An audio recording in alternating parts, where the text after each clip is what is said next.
Hey everyone, welcome back to Testify, a show digging into Cuyahoga County's court system and the ways it is and isn't working. In Cleveland, everything that happens in court is technically public. So I could look up one individual case, but there's no way for people to find out what happens in all of the cases. The Cuyahoga County court system had a particularly easy portal through which we could scrape data. We worked with folks to build essentially a machine of scrapers that went to the court's website and pulled down all of this information systematically. And that way we could have this zoomed out analysis of the court system. We will explore key issues, including judges and the sentences they give, plea deals and bail, and how the court system works. If you have a story about your experience in the justice system, you can share it with us by calling our hotline.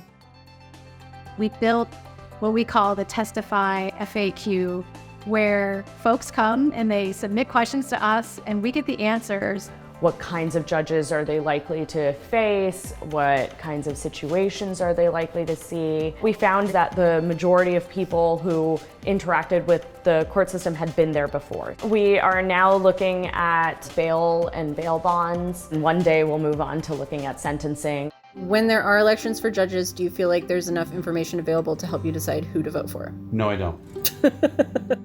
I'd like to know a little bit more about the kinds of rulings they've had, the kinds of cases that they've heard. One of the things that we hope comes out of this project is just more transparency into one of the branches of government that a lot of people are very afraid of.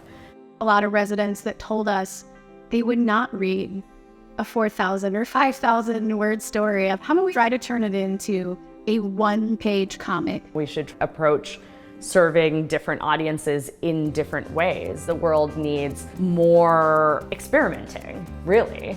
Local journalists have a long tradition of being responsive to the community. I think we're taking that a step further, inviting them into the process at each step. The question really is who is journalism for? Is it so that we tell people in power what's happening to people, or is it to empower people?